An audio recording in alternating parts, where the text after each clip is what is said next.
मैं नंदलाल उपाध्याय, शिक्षक जनता सहयोग इंटर कॉलेज मई खड़गपुर आजमगढ़। मैं अंग्रेजी पढ़ने वाले छात्रों को आज रूल्स ऑफ कंजंक्शन के विषय में बताने चल रहा हूँ। इसको ध्यान से सुनने और समझने का प्रयास कीजिए। A conjunction is a word which merely joins together sentences and sometimes words। Conjunction उस शब्द को कहते हैं जो दो वर्ड्स या सेंटेंस को जोड़ता है। जैसे Sita and Kanti are sisters, I called her but she did not answer, do it or you will be punished. ऊपर के वाक्यों को देखते हैं तो दो वाक्यों को एंड, आर या बट से जोड़ा गया है।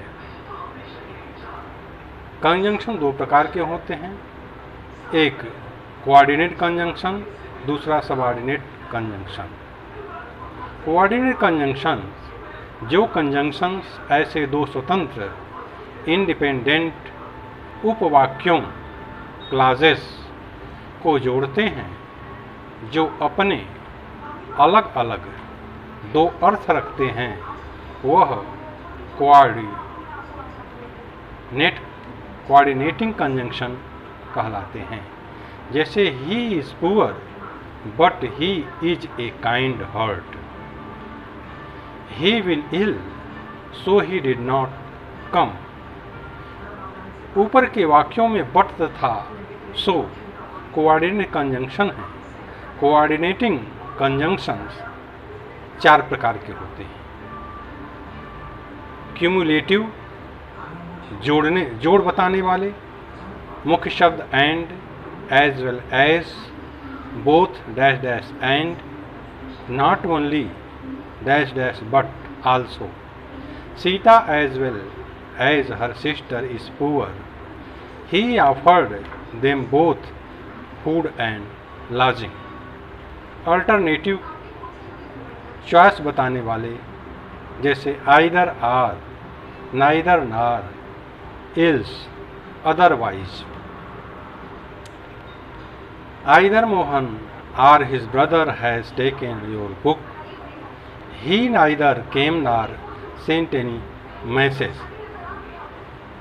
एडवर्सेटिव विरोध बताने वाले, मुख्य शब्द हैं but, yet, still, however, nevertheless. He is poor yet he is happy, I am busy still I shall find some time for you. Illative परिणाम बताने वाले, मुख्य शब्द हैं so. He is poor so he cannot pay the fee, I was ill so I could not come to school yesterday।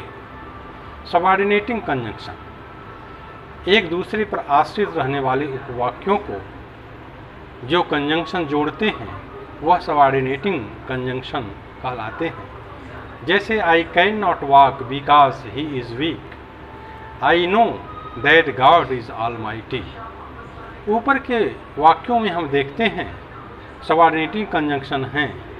इन वाक्यों को अलग अलग उपवाक्यों में विभाजित करने पर एक प्रिंसिपल क्लॉज बनेगा, दूसरा सबऑर्डिनेट क्लॉज, आश्रित उपवाक्य।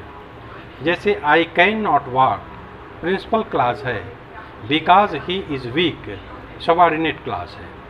आई know that God is almighty, we know principal clause है, that God is almighty subordinate clause है।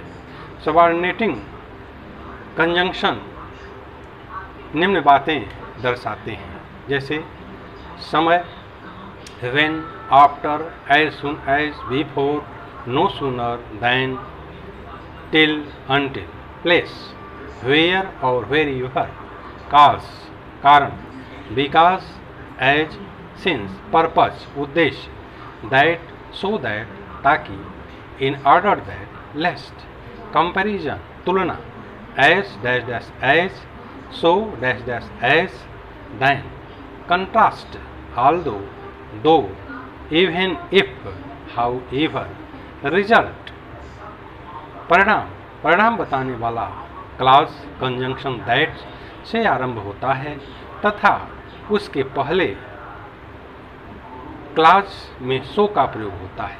कंडीशन, शर्त बताने वाले if, unless, in case, manner, ढंग, as, as if, as far as, so far as. And और but का प्रयोग दो स्टेटमेंट या दो कोऑर्डिनेट क्लॉजेस को जोड़ने के लिए होता है।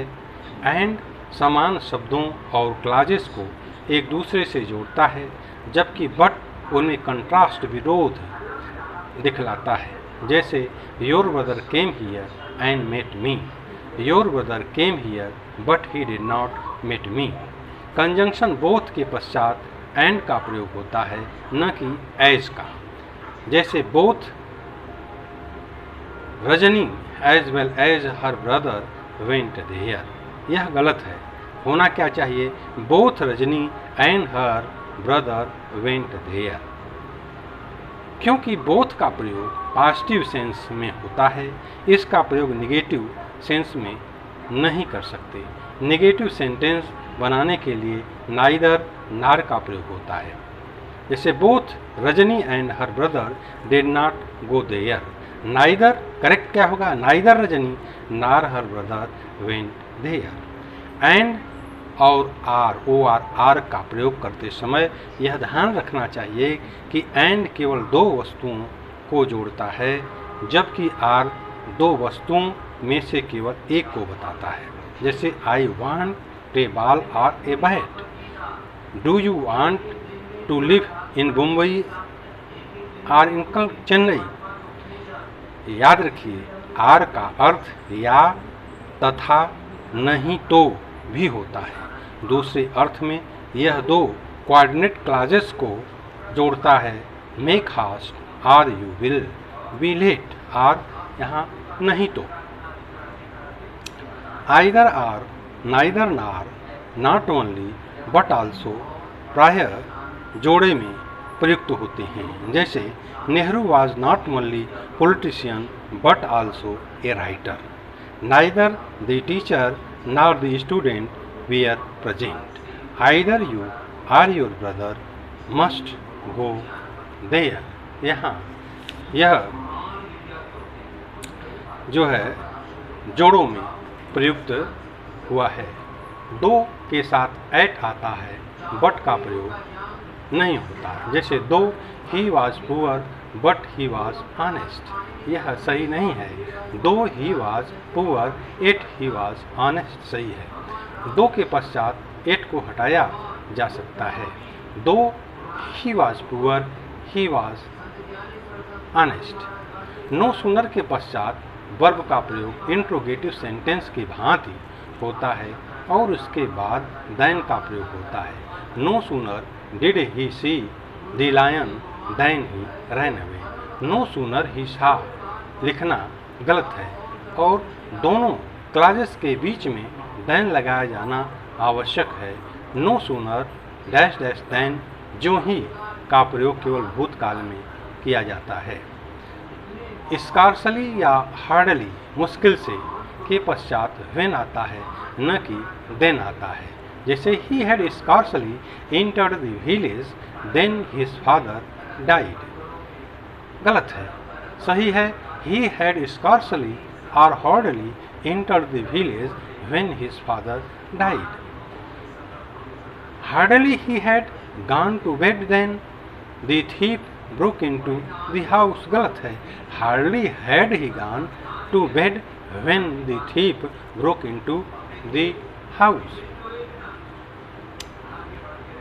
जब सच और सेम का प्रयोग एडजेक्टिव की तरह हो तो उसके पश्चात कंजंक्शन एज आता है, न कि हु, विच या व्हेन आता है। जैसे I have such a book which you can not find elsewhere.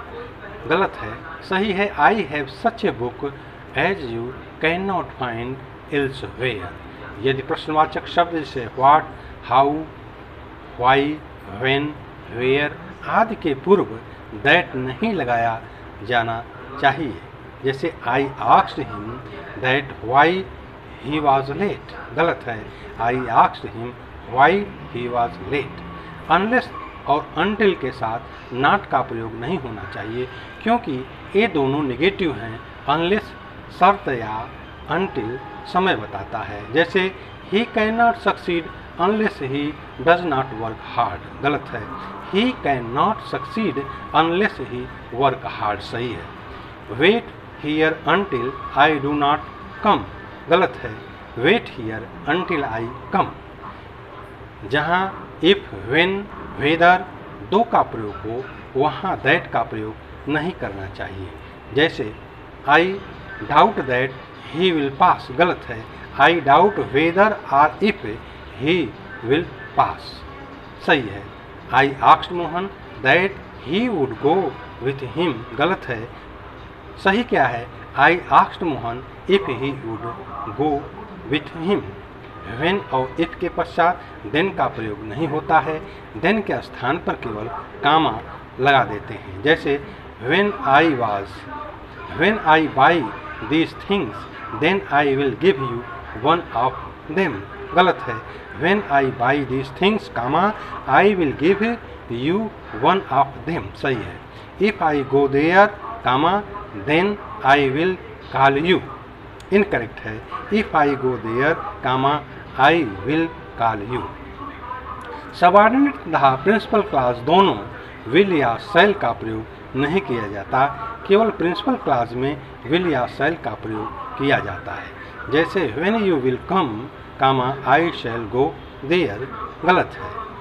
When you come I shall go there, correct है। बस आज यहीं तक। अगला पोर्शन दूसरे दिन पढ़ाया जाएगा। Thank you.